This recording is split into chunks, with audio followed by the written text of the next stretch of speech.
नमस्कार, Himalayan mail में एक बार फिर आप सभी का स्वागत है। मैं हूं विवेक सूरी। जम्मू कश्मीर में एक नई लोकतांत्रिक सरकार तो बन चुकी है और हम सब जानते हैं कि अ, इसको लेकर जो एक प्रोसेस थी काफ़ी लंबे समय से चल रही थी और ऐसे में पाकिस्तान प्रायोजित आतंकवादी इसी प्रयास में थे कि जम्मू कश्मीर में जो माहौल है उसको खराब किया जाए, अशांति पैदा की जा सके और जिस प्रकार पिछले कुछ सालों से जम्मू कश्मीर बदलाव की राह पर गामजन था, खासकर पत्थरबाजी की घटनाएं इतिहास का हिस्सा बन चुकी हैं। रिकॉर्ड संख्या में सैलानी यहाँ पर आ रहे हैं। वार्षिक अमरनाथ यात्रा पूरी तरह सफलतापूर्वक संपन्न हुई है। लोकसभा के इलेक्शन जहाँ पर पूर्ण शांतिपूर्ण तरीके से हुए हैं, लेकिन विधानसभा चुनाव से पहले कहीं ना कहीं तस्वीर ने एक करवट ली और अ, अमूमन जो शांतिपूर्ण पीसफुल जो जम्मू डिवीजन का इलाका था, वहां पर लगातार आतंकी घटनाएं बड़ी बढ़ती नजर आई और आपको बताते चलें कि इस वर्ष जम्मू डिवीजन में 18 जो सिक्योरिटी फोर्सेस के जवान हैं, उन्होंने अपनी शहादत दी है और इनमें से जो सुरक्षा कर्मी 7 कठुआ में शहीद हुए हैं, 5 डोडा में,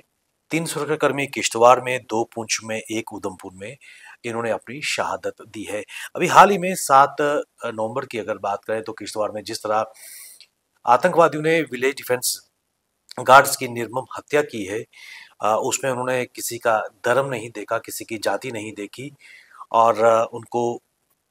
बिल्कुल ही कायरतापूर्ण हरकत थी, उनको मौत के घाट उतार दिया था। वो शहीद हुए थे और उसको लेकर जब एनकाउंटर चल रहा था तब 2 पैरा के नायब सूबेदार राकेश कुमार भी शहीद हुए थे और कुल मिलाकर लगातार इस पूरे वर्ष अभी तक नवंबर माह में की अगर बात करें, 12 नवंबर का आज का दिन है और लगातार सुरक्षा बलों ने खासकर विधानसभा चुनाव से पहले बढ़ती हुई आतंकी हिंसा पर विराम लगाने के लिए सुरक्षा एजेंसीज ने अपनी जो पकड़ है एरियाज डोमिनेशन की अगर बात करें उसको और भी तेज कर दी है और ऐसे में कुल मिलाकर इस वर्ष जम्मू डिवीजन में 13 आतंकवादी भी मारे गए हैं, न्यूट्रलाइज किए गए हैं। लेकिन एक दुखद समाचार ये भी है कि अभी तक 14 आम नागरिक भी इन आतंकी हमलों में मारे गए हैं। अ, हम सब जानते हैं कि जम्मू और कश्मीर 20 जिलों पर मुश्तकिल है, ये डिवाइडेड है और 10 डिस्ट्रिक्ट जम्मू में है, 10 डिस्ट्रिक्ट श्रीनगर में है और जम्मू डिवीजन के 8 डिस्ट्रिक्ट्स में अभी तक आतंकियों ने इन वारदातों को अंजाम दिया, जहां पर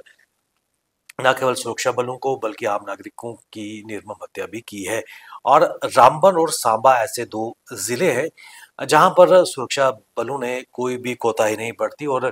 किसी तरह की अप्रिय घटना, खासकर अगर हम आतंकवादियों की अगर बात करें तो वहां पर उनको सफलता नहीं मिली है। अ, सुरक्षा एजेंसीज के जो माहिरीन है, एक्सपर्ट्स हैं, उनका यह मानना है और सुरक्षा अधिकारियों का मानना है कि जम्मू संभाग में लगभग 50 से 55 आतंकी इस वक्त एक्टिव हैं और अधिकांश सभी विदेशी हैं। उनका ताल्लुक जैश ए मोहम्मद के संगठन से है। उनका जो फ्रंट ऑर्गेनाइजेशन है, कश्मीर टाइगर्स या फिर पीपल्स एंटी फासिस्ट फ्रंट के जो अलावा लश्कर ए तैयबा के आतंकी हैं और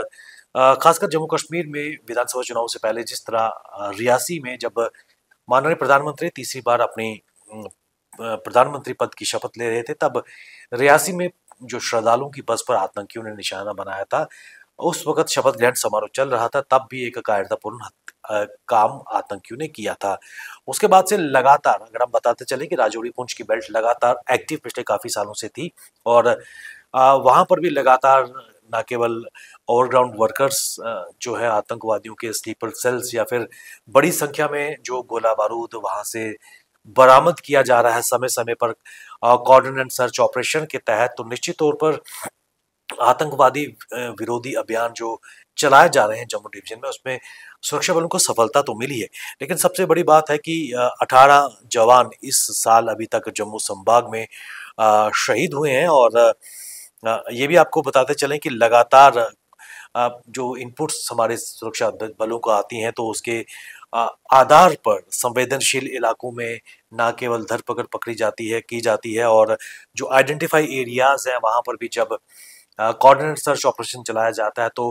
आतंकवादियों के साथ वहां पर कांटेक्ट भी स्थापित होता है, जिसके बाद वहां पर एनकाउंटर भी शुरू होता है। आपको बताते चले कि जो 14 लोग मारे गए थे, उसमें 7 श्रद्धालु थे, 3 बीडीजी सदस्य थे और जम्मू के जो 8 जिले हैं, डोडा, किश्तवाड़, उधमपुर, कठुआ, रियासी, राजौरी, पुंछ, जम्मू, इन क्षेत्रों में आतंकियों ने हमले किए हैं और रामबन और सांबा ऐसे क्षेत्र हैं और जहां पर आतंकियों को सफलता नहीं मिली है, वहां पर पूर्णतः सुरक्षा बल काफी अ, सक्रिय होके काम कर रहे हैं। लेकिन आपको बताते चले कि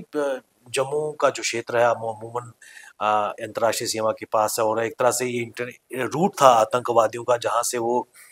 सीमा में दाखिल होकर कश्मीर की तरफ रवाना होते थे। लेकिन इस बार जो तस्वीर नजर आ रही है, जम्मू संभाग में जम्मू डिवीजन की अगर बात करें तो लगातार पिन प्रिक्स करने का प्रयास पाकिस्तान द्वारा किया जा रहा है, अशांति का माहौल किया जा रहा है। लेकिन एक शिफ्ट इसमें भी देखने को मिला है कि जब नई विधानसभा के इलेक्शंस के बाद नई सरकार उमर अब्दुल्ला की क़यादत में सामने आई है, आतंकी हमलों में बढ़ोतरी हुई है और अगर आपको बताते चलें, एक और बड़ी खबर अभी निकल के आ रही है कि एक एनकाउंटर फिर हो गया है नागबर्ग कुपवारा डिस्ट्रिक्ट में और लगातार कश्मीर की अगर बात करें, हार्ट ऑफ द सिटी की बात करें, जीवन क्षेत्र में अभी 2 दिन पहले एनकाउंटर चल रहा था। शोपियां की बात करें या बडगाम की बात करें तो लगातार वहां पर जो सुरक्षा एजेंसीज हैं, आतंकवादियों की धरपकड़ और आतंक विरोधी अभियान चला चला रहे हैं। और ऐसे में कहीं ना कहीं जो पाकिस्तान है और पाकिस्तान सपोर्टेड आतंकवादी, उनकी मंशा बिल्कुल साफ है कि कश्मीर में जिस तरह वहां पर शांति का माहौल था और लोगों की एक्सपेक्टेशंस इस नई सरकार से काफी ज्यादा है, तो अशांति का माहौल, क्योंकि बड़ी संख्या में पर्यटक भी इस वक्त श्रीनगर में घूम रहे हैं। हमारी टीम, हम खुद वहां पर श्रीनगर में गए थे और रात को जो वहां पर नाइट मार्केट लगती है, बड़ी संख्या में ना केवल सैलानी थे बल्कि जो ट्रेडर्स थे जो बिल्कुल डल लेक पर पेमेंट्स पर अपने सामान को बेच रहे थे, उनमें भी इस बात की खुशी थी कि एक बदलता हुआ कश्मीर सामने आ रहा है। इस ठंड में भी पर्यटक वहां पर आ रहे हैं और जिस तरह कल बर्फबारी हुई थी, ना केवल पर्यटक जगत से जुड़े हुए लोग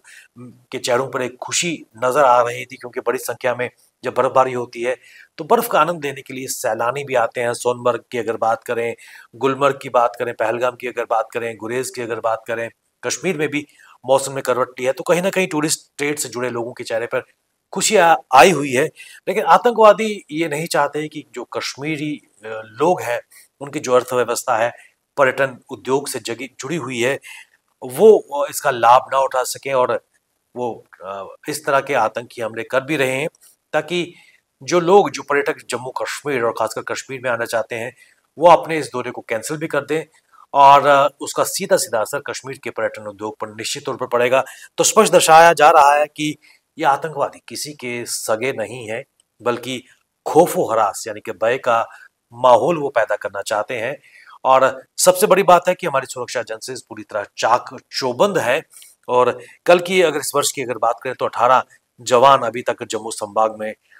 शहीद हुए हैं। 14 आम नागरिक और 13 आतंकवादियों को सुरक्षा बलों ने न्यूट्रलाइज किया है और सुरक्षा एजेंसीज पूरी तरह चाक चौबंद है किसी भी अप्रिय घटना से निपटने के लिए। और कश्मीर जो धरती का स्वर्ग है, इस वक्त वाकई एक सुनहरी एक सफेद चादर वो उसने ओढ़ी हुई है और लोग यहाँ पर आकर इन नज़ारों का लुत्फ उठा रहे हैं। तो हम भी यही चाहते हैं कि कश्मीर में जो हालात बदल रहे हैं, जम्मू कश्मीर जो बदल रहा है, बड़ी संख्या में लोग यहाँ पर आए, जम्मू कश्मीर की अर्थव्यवस्था बेहतर हो, विकास की राह पर जम्मू कश्मीर भी गामजन हो और युवाओं के हाथ में पत्थर नहीं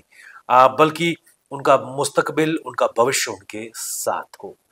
बने रहिए हमारे साथ, हमें दीजिए इजाजत। नमस्कार।